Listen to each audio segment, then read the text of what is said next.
Lancing ladies and Jimpool gentlemen, wind up your war scythes, repolish your ricasso, and is that a fully loaded 54mm semi-automatic hunting rifle in your pocket, or are you just happy to see me?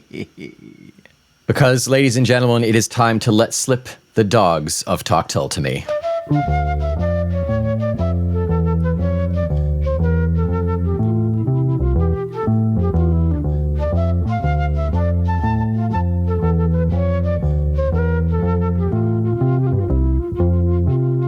Welcome back, I am Omen Thomas Sade. And I am Nick McGill. Together, we are the nunchuck of Feckless Moans. And this, my sweet artillery, is Talk to Me. A warlike walkabout amongst the shattered countryside of prog rock in which Zappa Zap Nick and Oxborough Dirk Omen will sharpen the gleaming blades of our minds against the hard surfaces of every single track that rapier-sharp rock band Jethro Tull have ever forged in the blazing fires of their hearts. We will plunge the Joe Parrish poignard deep into the hearts of our enemies, bash the horrid hordes on the head with our John O'Hara hilt, and gut the goblins of evil with our David Goodyear Golok. And if we can show our valor in musical battle, we may attract the eye of the guillotine general, the claymore of the claghorn, the Scottish sabre, the billhook of Blackpool, the Gatling gun of the Galliard, Ian Automatic Kalashnikov Anderson. Wow. Yeah. I had fun with that one, I'm not going to lie. Yeah, that was, I could tell. It was a masterpiece. You're so good. It was a piece. It was a piece of master. Nick, we are on the 11th track of the most recent Jethro Tull album, A Rock Flirt, and what, pray tell, is the name of that track? That track is named Guardian's Watch. Guardian's Watch. What time it is? Look at your Guardian's Watch.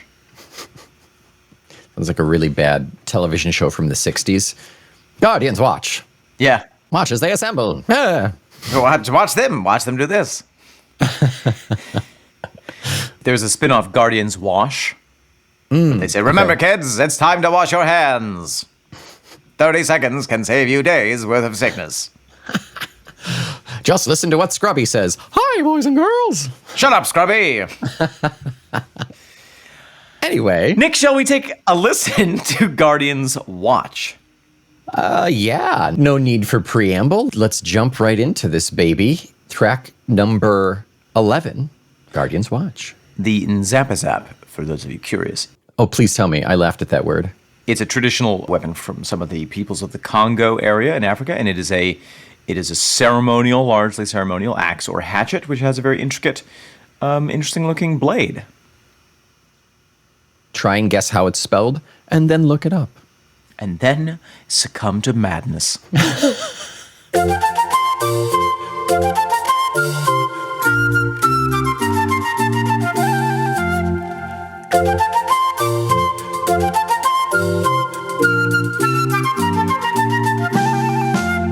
Nick McGill.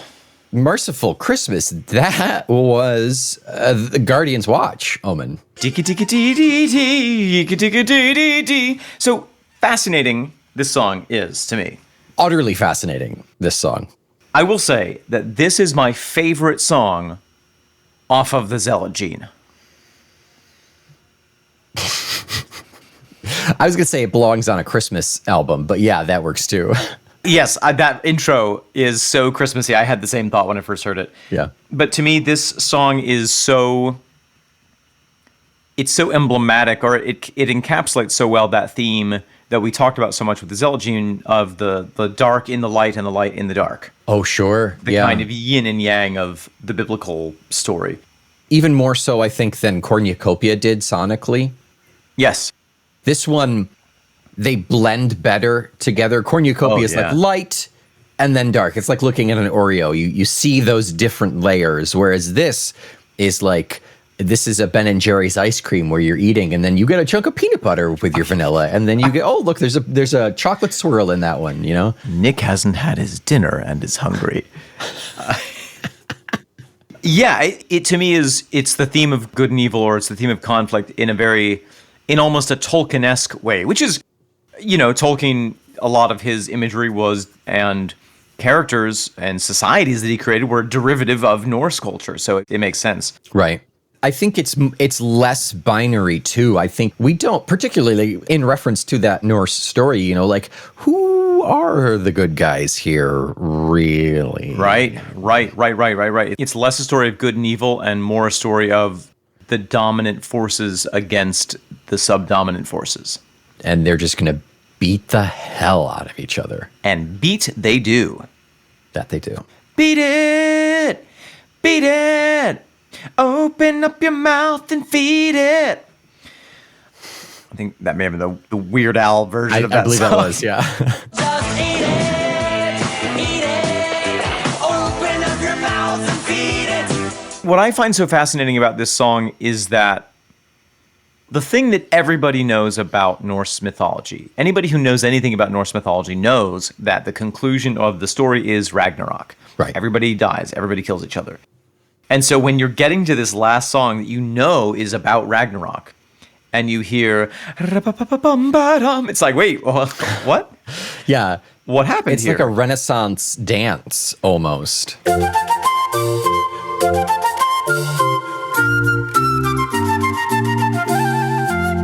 It is. It very much feels like that. It feels like going back to the kind of Nouveau Baroque, Yeah.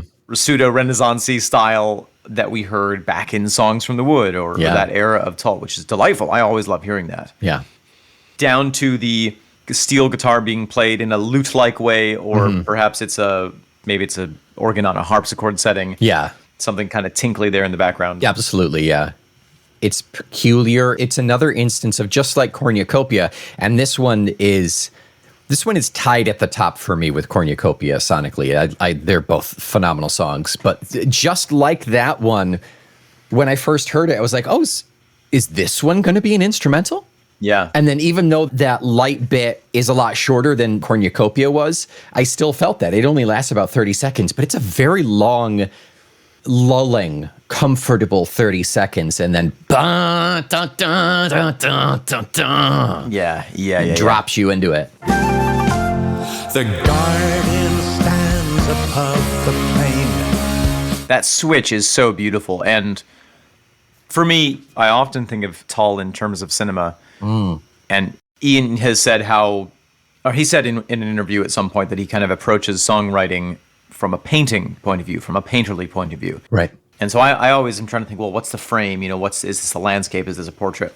And I almost get the sense of like that we start in the halls of Valhalla and it's panning through the party. Mm-hmm. And then, you pass out through the doors. And then the last thing, the camera pans around on a 360 shot or a 180 shot of the Guardian, who's there with his trumpet. And then once it finishes panning around to his face, it turns outward and you see the hordes brewing in the background with Loki lurking there just beyond sight. That's good. That's really good imagery. I just gave myself goosebumps. That's really good. That's very good. I like that. I get images of Bosch's triptychs where it starts out like kind of pastoral and nice, and then you go in and then it gets darker and more grotesque and more absurd, and then eventually it's just a pile of bodies. Bosch. Hieronymus Bosch. I want to have a martini jug for that, but I don't. A Hieronymus Bosch is a martini, but instead of an olive, it's an unspeakable, unnatural horror on a toothpick. On a stick, yeah. On a stick. I wrote down organ on organ, which is not just my plans for Friday night, but it's also because John O'Hara is doing so many things. I think John O'Hara really is the MVP of this song. He's really knocking it out, yeah. He's playing so many different roles. He's creating so many textures, and he's building the world around all those shifts in feeling and those shifts in dynamic and imagery that we have in the song. So just even in that first 30 seconds, we have him very subtly backing Ian up in some really cool ways. With some like electro organ feel. Yes. We get synth later on, but that first bit is like I couldn't even tell you what it's supposed to be emulating, but I think it's supposed to be an organ. I think. I realize now what I meant to write down, but I got distracted, was organ on organ setting. Oh, you mean synth on organ or Synth on organ setting. Okay, Yes, yeah, exactly. yeah, that's there. But he is the atmosphere. He's the canvas for this song for sure. Oh yes, and we need it. Oh yeah, but we don't lose him though. You No. can still pick him out every step of the way, even though he's changing the setting and changing the tune every other bar, every other measure. He's still there, and you're right. He is definitely the MVP on this song. Very, very fun. He never says this is the John O'Hara show. No. Watch me tickle the keys. No. I'm really delighted by this song overall. It's very captivating, this song is for me. It's very interesting. Scott Hammond does some extremely delicate drum work in the intro, just kind of backing up, being with a.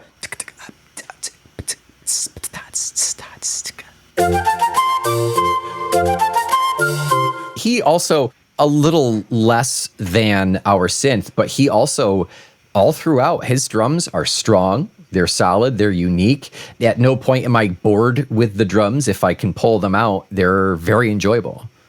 Yeah.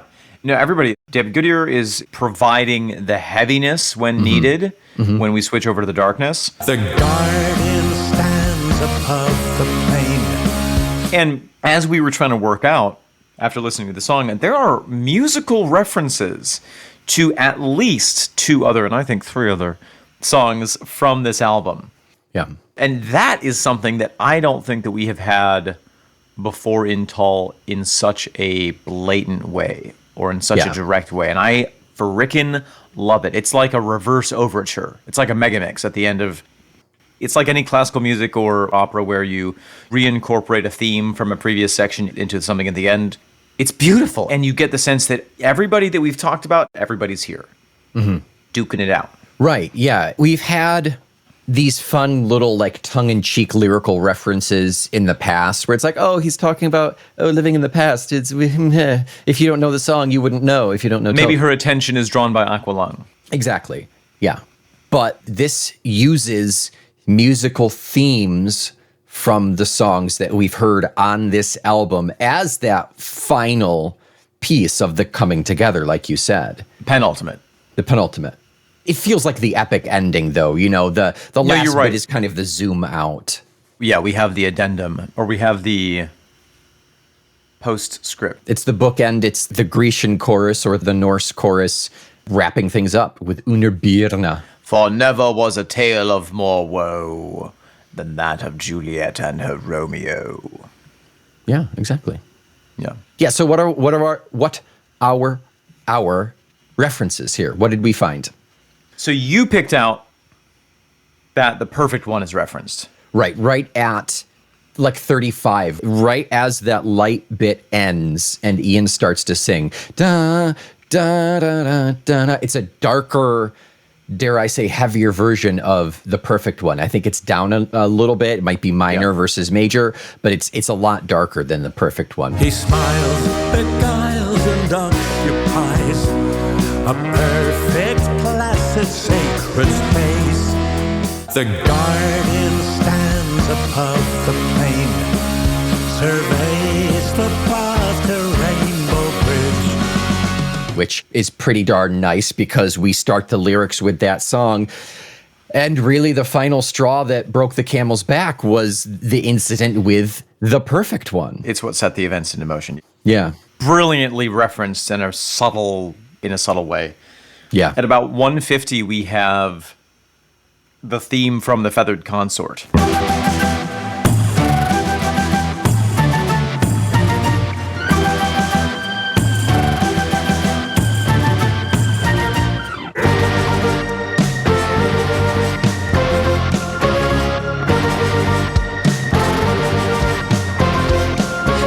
Which is fascinating. I'm interested to know a little bit more about what Freya's role in Ragnarok was, because I think we know a lot about what Odin and Loki and the snaky guy Jormungand, what they're all doing. I think the idea of the feathered consort is kind of twofold. One of the things is that Freya / Frigg is in a lot, even if she's in the background, she's in a lot of the stories. Mm-hmm. Also, she's the one who has, being the feathered consort, she's the one with the cloak with falcon feathers, which Loki borrowed to go save something or someone of the Norse. There's a connection there as well. There's a human connection, and it tells you that Loki wasn't always the bad guy, even though he was shat upon. He still helped out, and he still got something from it, and he got something for them. I think there's a reminder that's, like we said in the beginning, it's not just good guys, bad guys. It's a bit more tangled. Right. It's more like one of those kind of Appalachian multi-generational family epics. Hatfields and the McCoys, yeah. Yeah, where it's not so much like good, like you said, it's not so much good guys and bad guys. It's just very unfortunate happenstances that continue on for generations. Right, yeah. And also, the idea of the feathered consort in this context, thinking back to the cinematic approach to this song, it's useful to have, for the listener, some heightened perspective, some aerial footage, if you will, of the battle. Mm-hmm. It almost gives you the opportunity to imagine flying over this incredible battle, which is just raging, and being able to see kind of the details and then diving back into it and having the chaos all around you. Yeah. Yeah, straight out of Peter Jackson's Lord of the Rings, or... It's very Lord of the Rings. Yeah. It's very Lord of the Rings. Or rather, Lord of the Rings is very this. Yeah, and right. that's the real T here. Right. Even the Braveheart battles, even those any really epic cinematic battle scene that we've seen, I can see just the senseless violence of these two walls of flesh just slamming into each other. Yeah. Yeah. Wow. Which sounds a lot like my Friday night. There, you have it planned, right? Yeah. This is a good instance, a good example of the majority of what we've heard so far. The last couple of songs have kind of been exceptions, but the majority of this album is Ian sings the Norse part one way. We have a little breakdown. Ian sings the modern day part a different way. Mm-hmm. Boy, do I love how he sings the modern day part here. Oh yes. That stilted May West helmet. Oh, it's so good. Yes. Oh, it's so good. May West helmet, not Kate Buckles, hit it, ready on the ring. I attended a lecture recently that was being put on by the Florida Native Plant Association, and it was about birds. But that's not the point. The point is, I drove up there to attend this, and on the way there and on the way back, I listened to the album because it was slightly too short a drive to listen to the whole album.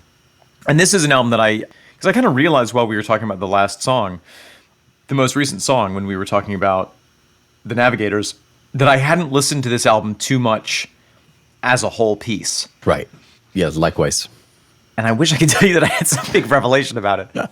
I think what is so effective about this song in the context of the album is the best of. It's the best of the album. It's everything that you like about this album.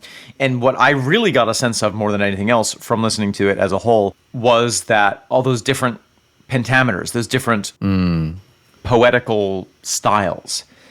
Right. Listening one by one, I don't think they come through as much. Listening to the album as a whole, you really start to get a sense of this whole thing is a play on rhythm. This whole thing is a play on how lyrics can be presented. Yeah. And how the subtle changes of tempo and such affect it. Yeah, I think, yes, you can listen to snippets of Too Old to Rock and Roll. You can pull out a single chunk of Passion Play or Thick as a Brick.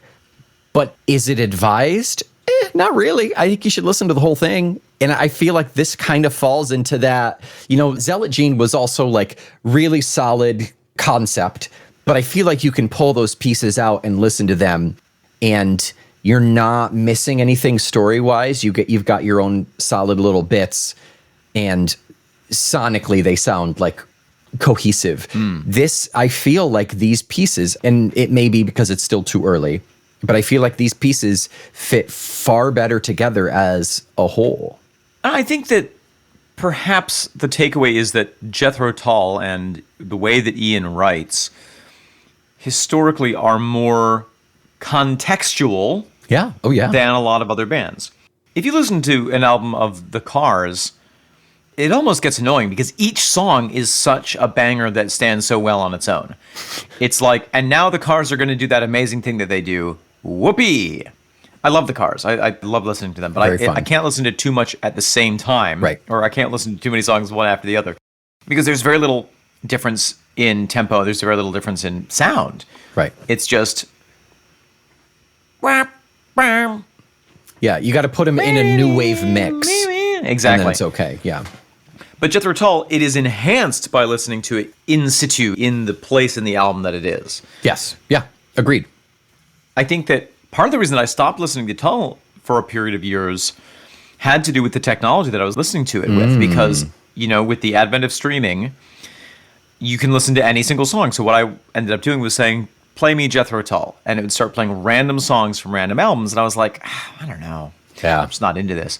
Now with getting back into vinyl and getting back into like really listening to an album, and also because of the way that streaming has now evolved, where it is easier to find like, okay, find me this album and I want to listen to that entire thing. Yeah.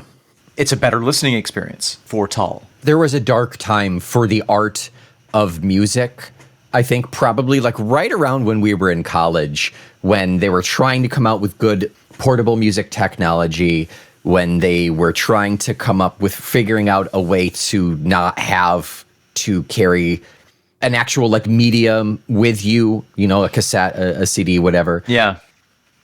I feel like there was a struggle there, particularly when we were in that era.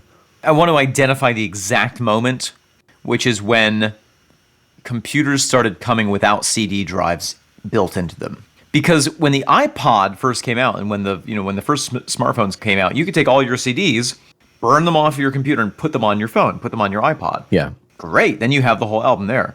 When that stopped being a thing and you didn't have that collection anymore, you were at the whim of the very baby steps of streaming, which kind of, were great at the time for some things, but also kind of sucked. Right. Unless you had all of them digitally already, which back then storage was crazy expensive. So you couldn't have that much. Yeah. So we're in a much better situation now. And vinyl. And vinyl. Hashtag and vinyl. Do you know something that blew my tiny little mind?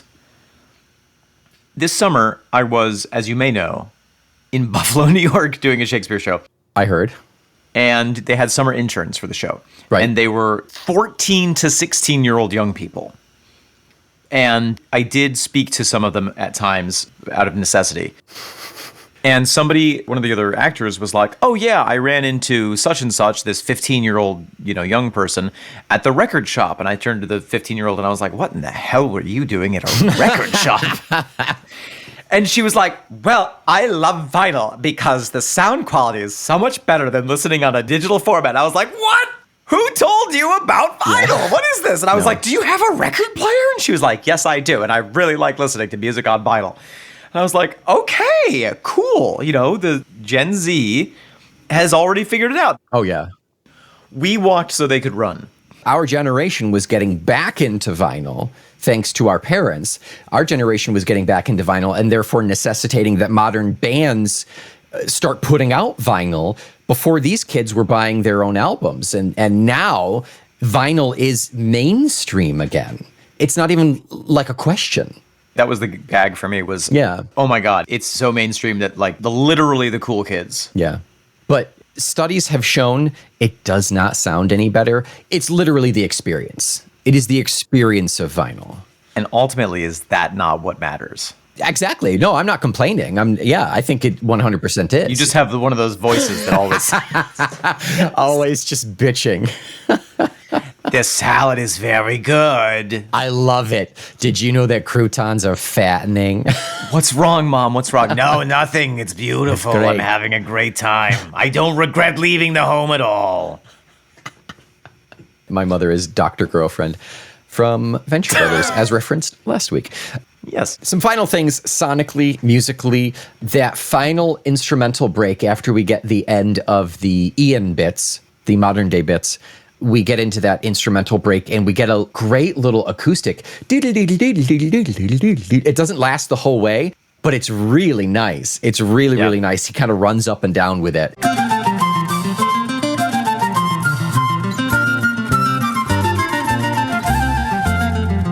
my God, that is such a stadium rock band ending.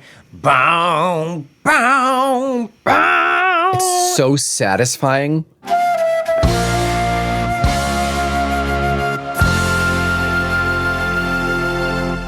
It's almost fifths. And you could draw that out forever. It feels like, I don't know, it feels like a cheeky little like, oh yeah, by the way, remember how we're a freaking rock band? Oh, it's so good. Yes, do we use poetic structures from the ancient Norse? Yeah, sure. Do we use instruments you've never heard of? Maybe. Do we have the compositional prowess of a young, sexy Beethoven before he went deaf? Yeah, but guess what? We can still rock your socks off in the stadium. Yes. Yes, I think that's what and also Got excited there. story-wise, like it really works. Like this is the end. But it doesn't go, it's not on a down note, it's on an up note because they're just reborn again. The story starts over. And because the guardian about whom we will speak is such a beautiful figure, I think, in this. This song speaks to me of duty. Okay. And you know the scene in The Lord of the Rings where the hobbits go and light the fire of Gondor in Minas Tirith, and you have that amazing sequence. It's like a minute and a half that's just like flyby shots of people lighting wood on fire, and it's the most epic, like incredible emotional experience that you could have at the cinema. You know what I'm talking about? I think so, yeah. This to me kind of feels like that. It's like the world is dark and yet there is hope. Okay. I like it. Yeah. Maybe this is a discussion for the next portion, but I feel like we identified why we have that light bit in the beginning, that everything kind of falls into Ragnarok. Why do we have that break up in the middle as well? Break up in the middle. He goes back to the light bit again, and he breaks up that darkness for a brief moment. Oh, I think that it perhaps ties back to, for the Aesir, much like the Klingons, to die in battle, to die doing the thing that you exist to do is glorious. Yeah, you die in battle and you go to Valhalla. The Valkyries take you to Valhalla. If you're a human, yeah. And so even for the gods, the Aesir are all very warlike. And so I think there's that sense of... They're doing the right thing. Yeah, it's like they're made for this. They're dying with purpose. Yeah, exactly. And there's a glory in that, and there's a delight in that. Yeah. I think the delight is really the key there, is like, we're doing what we're supposed to be doing, and boy, we're enjoying the hell out of it. Yeah, exactly. Yeah. Am I full of world snake venom? Yes. But am I having fun? Yeah. Okay. Here we are, halfway. As this is the penultimate track, it is tradition that we do our Sleeping with the Dogs in Midwinter, where we talk album art. We sure do, and it sure is.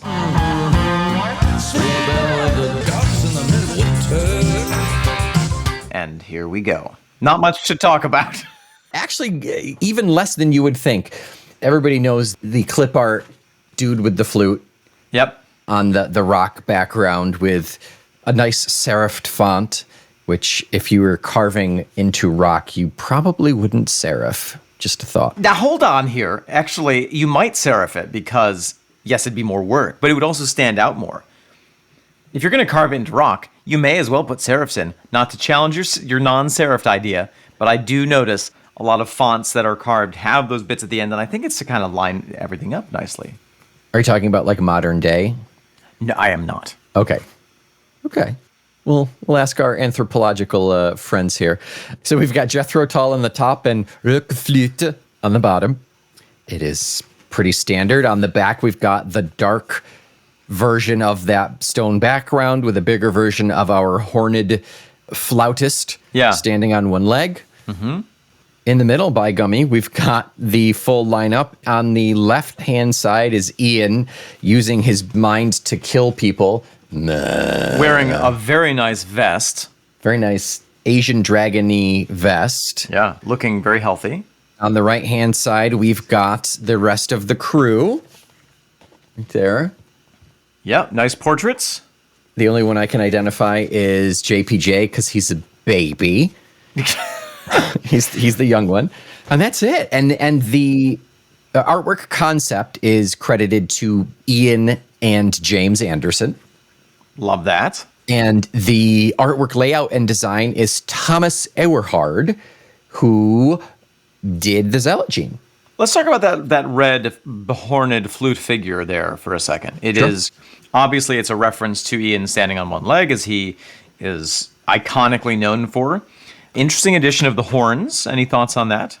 I mean, horns in red makes me think devil. Which is not really... It's not a Norse concept, really. Not really a Norse concept. Yeah, Yeah. I wonder if it puts it more into the trickster milieu. Okay, sure. Sure, he feels very trickstery. The way that the torso is leaning, the torso isn't completely straight up and down. The way that the torso is kind of leaning, there's nothing that's like a true vertical in that image. Yeah, right. It does make it feel a little bit kind of that trickster body pose. Yeah. The fact that it's red almost makes me think of like the blood spilled upon the cold rocks of the north. You know what I mean? It certainly makes it pop. It does make it pop.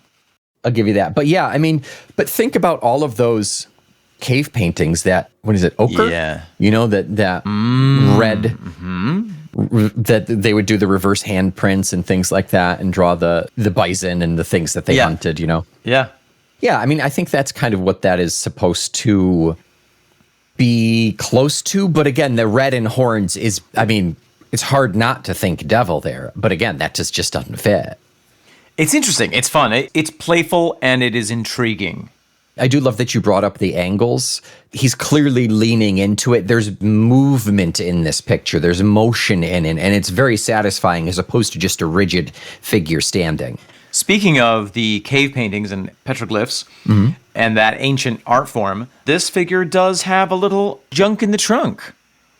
There's a little dangle dongling there. I think it might just be like, it's not a clean line that if you're drawing a stick figure, you know, there may be length below the legs, but true to feckless form, I'm the one who's always like, oh no, it's about flowers. I don't see any penis around here. There's no penis here. And you're like, it's a dong, that's a dong, penis, wang, schlong, dingle. Oh, and the songs ring out solstice spells. Look at that wang.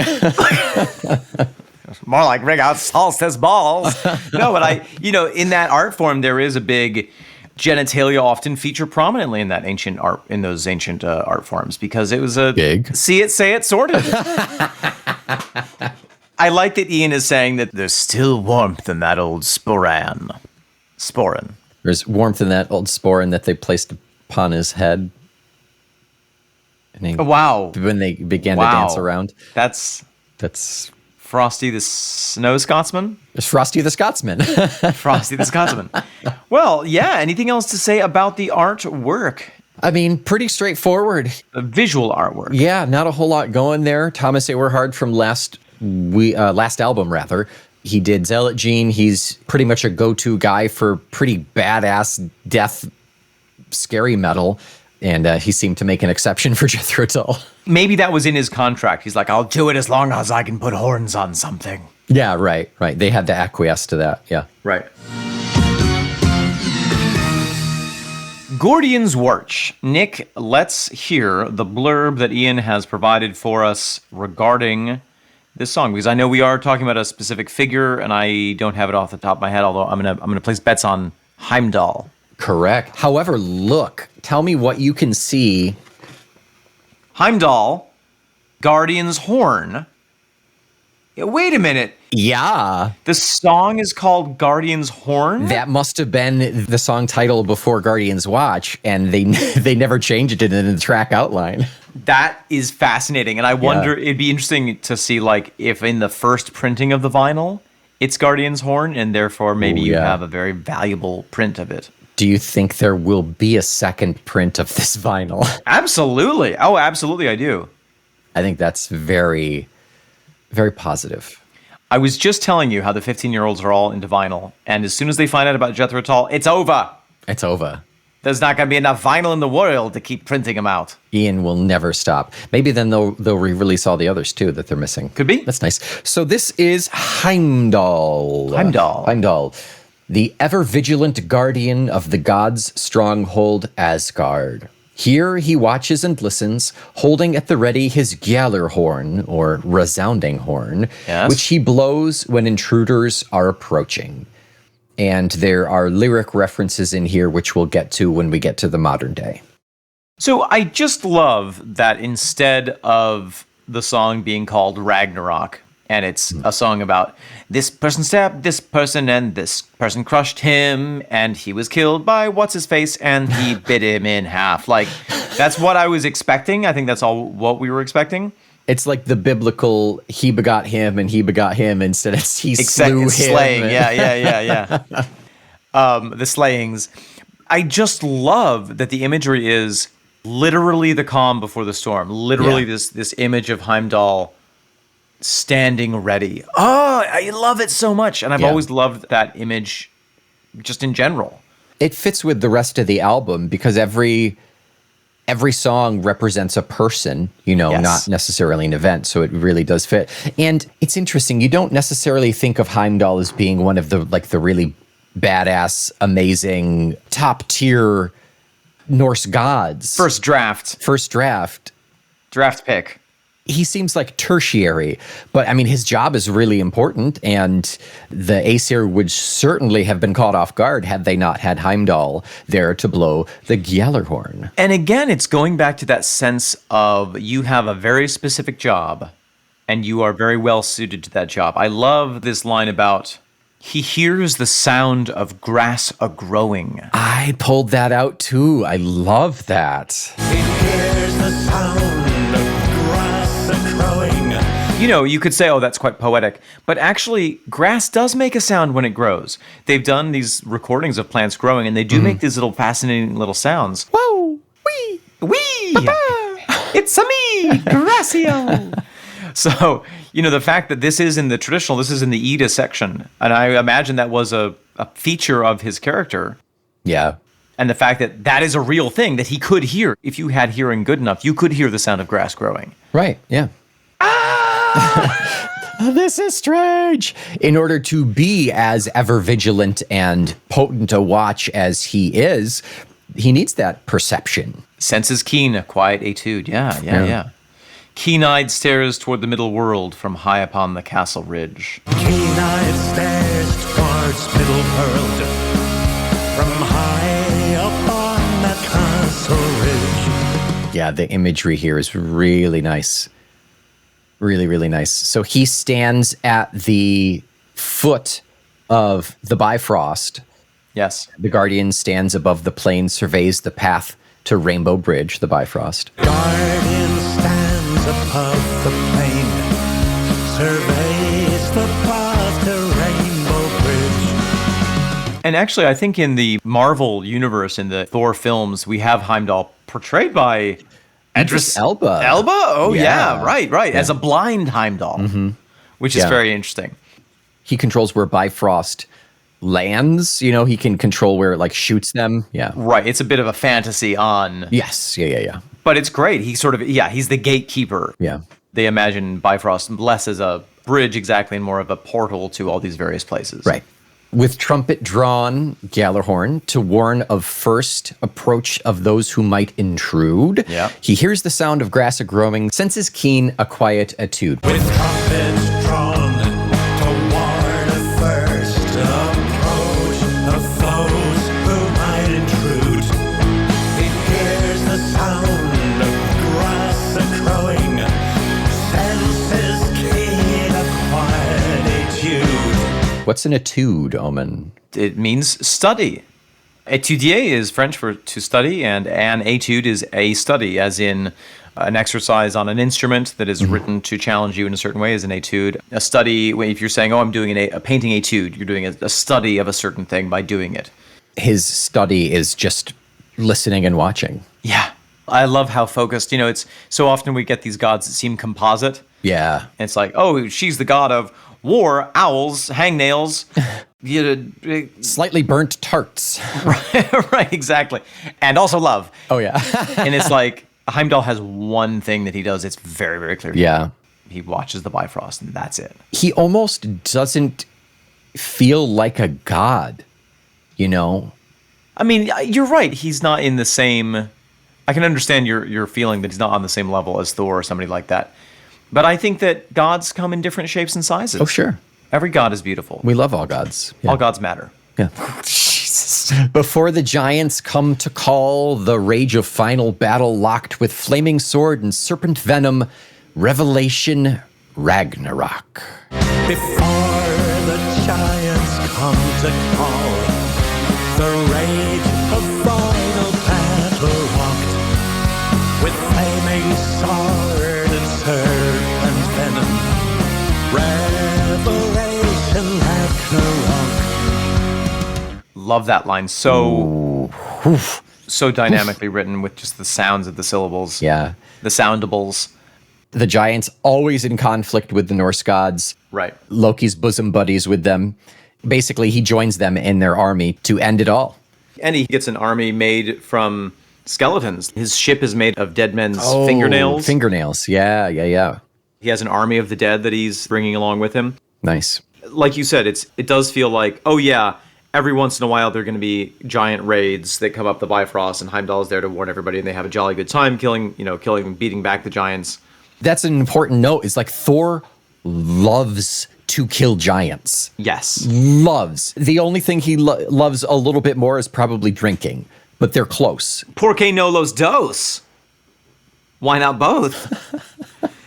And I think that that's where the brightness of this comes. It's that sense of maybe they don't think this is the final battle. Maybe this is just another, oh my gosh, this is going to be a good one. Yeah. And then even when they do realize it's the final battle, well, we're going to go out do it. He died doing what he loved.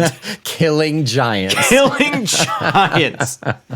And their offspring. The line I like better than hearing the grass grow is Revelation Ragnarok.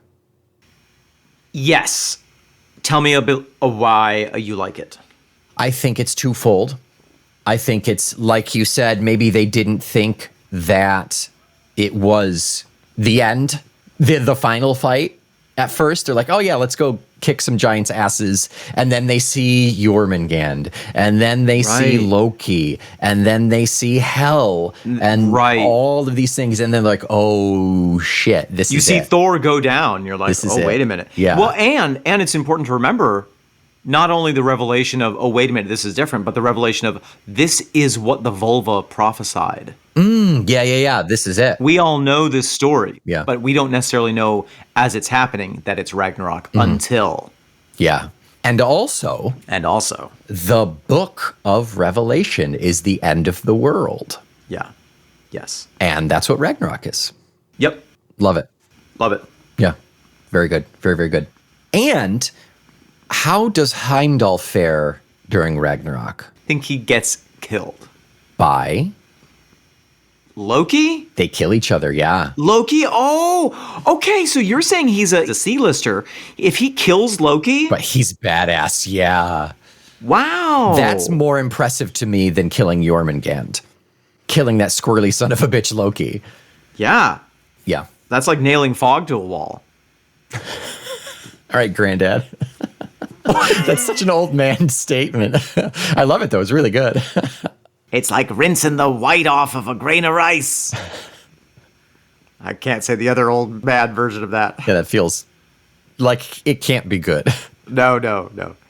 Moving on to present day, here's where we have that lineup of references. You read Ian's part, and I'll give you the translations here. Mae West helmet, MK8 goggles, shoot at ready on the wing. Young men spring to action, answer jarring scramble, bells harsh ring. Mae West helmet, Kate Buckles, shoot it, ready on the wing. Young men sprint to action, answer jarring scramble, bells harsh ring. I can guess, based on all that, kind of what we're talking about.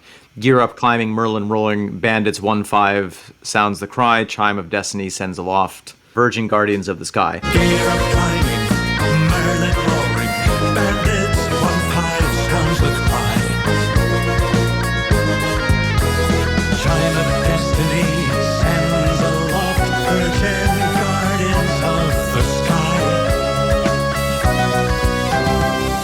I'm very curious to hear what the references are specifically. So Mae West is a colloquial World War II term for a flotation jacket worn by pilots. That's funny because Mae West had huge tits. Is that why? When I heard Mae West, I was like, what? Why? Yeah, no, because she was buxom. Okay. Why don't you come up and use me as a flotation device sometime? I can save your life and then I'll smother you. I've got room for 12 grown men aboard. Mark 8 goggles are the classic pilot's goggles of the era. The Merlin is the Rolls-Royce engine which powered the legendary Hurricane, Spitfire, Mosquito, and Lancaster aircrafts. Yep. And Bandits are enemy aircraft. And 1.5 is a bearing. Bandits 1.5, or a code. Oh, like 1 and 5? Like the clock, or? Could be, yeah. Okay. Don't really know. It's 15 o'clock. Aeronautical, yeah. Yeah. So we're talking about the parachuters. I wrote the Jumpy Men. The Jumpy Men, yeah. Yeah. Jumpy Boys. And so both the pilots who would... Oh. It's not the parachuters. It's the boys who would scramble the RAF during the German raids on England during World War II. Scramble Bell's Harsh Ring, yeah. They would go up and do the dogfights in the skies. If you want an amazing description and firsthand account of those dogfights, not necessarily the ones in England, but the ones of the era, if you read Roald Dahl's autobiography, Flying Solo, he was a RAF pilot in Greece Wow. during World War II, and his descriptions, his firsthand accounts of those dogfights are hair-raising. Really? Wow. Oh my God. I mean, because they were terrifying. Did he crash into the chocolate factory? Or He did, and because he was avoiding a giant peach. Yeah. And the BFG, yeah. The BGF, the big girlfriend. The big Yellerhorn. So why are we talking about the RAF? Why are we talking about that era of history? Well, I mean, I'm sure to a lot of people, World War II felt like it could very well be the end. For some people, it was the end. For some people, it was. For a lot of people, it was the end. For about 13 million people. Yeah. I mean, 60 million, I forget. Large millions. Several million. Several dozen millions. At least a dozen million. I think that's a safe estimate, yeah. And the psychology at the time, the rhetoric at the time was, and this is what Churchill was so good at doing, was inspiring people to say, this isn't just a war where we're defending our country. This is a war of good and evil. Yes, right. And we are the bastion of goodness. We are the Aesir. We are the good guys. Yeah. And here come the hordes of Loki. And by golly, we're not just going to defend ourselves. We are going to defend ourselves with joy in our hearts. Yeah. And the lust for battle in our blades. You know, like, For Queen and Country. for Queen and Country. And the Germans had the same sort of narrative. Oh, sure, of course. I love the detail Virgin Guardians of the Sky. I don't know if that's a reference specifically to Heimdall, if he was just so busy watching Bifrost that he never had a chance to do the deed. But these young men, these young pilots, you know, they were young. They were young. Yeah. They could easily have died in a state of virginity. The state of virginity and the state of inebriation. Possibly, yeah. Have a snoot of brandy and blow a kiss to Mother England. Yeah. Woof. If it was World War II now, I would take upon myself the duty of making sure that none of those boys died a virgin. You're the true hero. I'd work tirelessly day and night. Sacrifice.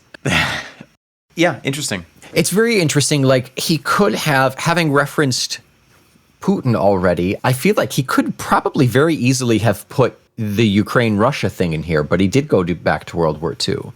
That's what I like about Ian's writing, is that whenever he gets too close to the edge of saying something, Predictability.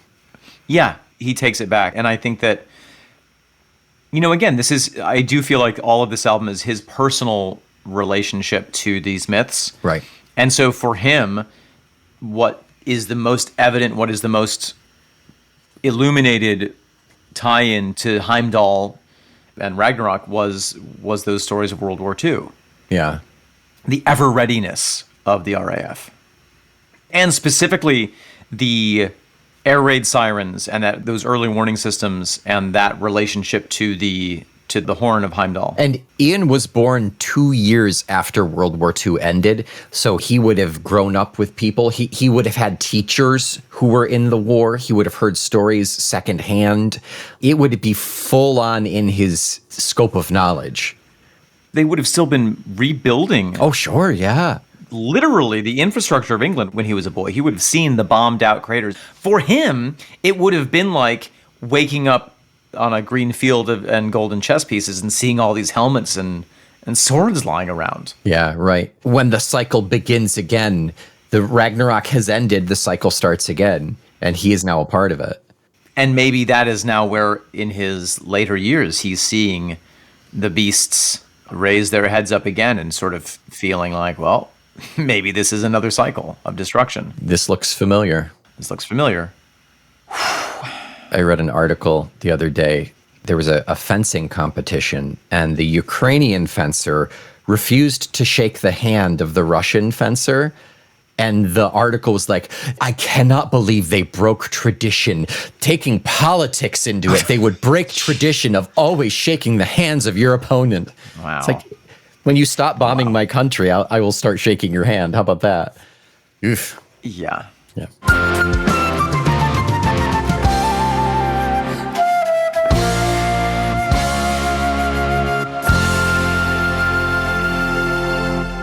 You know, I want to point out that we made a choice to jump ahead to these albums because we were physically incapable of waiting to talk about them.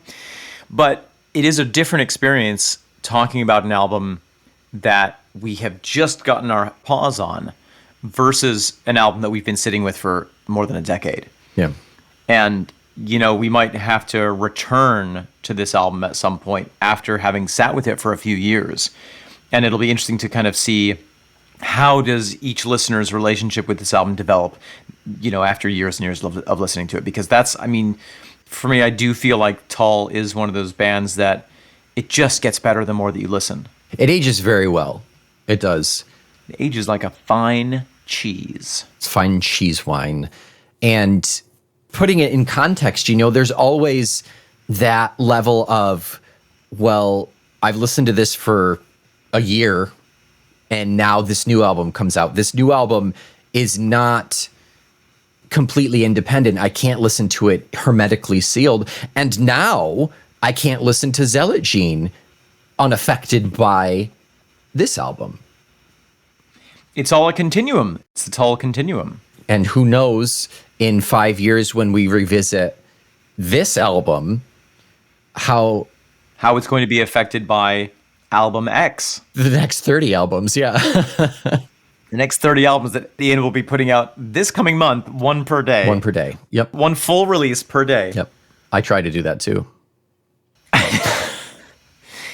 Nick, Omen. what are we talking about next week? Goodness gracious. Next week, we are wrapping up this album already. Seems incredible. A full 12 tracks, but it zipped right by. We're closing out the bookend here. We've got Ithval. Ithval. Featuring the glorious text recited by Unirbirna. Unirbirna, Yes. whom, on re-listening to, when I was listening to the album, I was just very impressed by her. Yeah. Her performance. Yeah, we'll talk a little bit about her. I realized that we kind of failed to really talk her up on the first one, so we'll talk about her a little bit more on this next one. Until next week, I am the head of the Rainbow Bridge, Owen Thomas Sade. I am a not-so-young man ready to hobble to action, Nick McGill. This is the sound of grass a-growing. Talk to me. We're getting out of here before the Giants come to call. We're the Feckless Momes.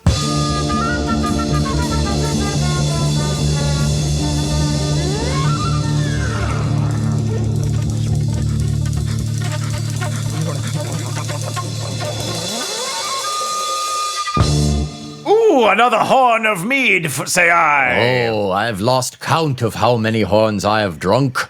I've drunk, I can fit my full fist in this horn. Oh, Heimdall! Heimdall! Yeah. Hast thou heard something? I The ever vigilant one have heard something. Prepare yourselves! Prepare Oh! yourselves! Swords, axes, Heimdall, what is it that you have heard? Is it giants? A dandelion has sprouted on the eastern hill.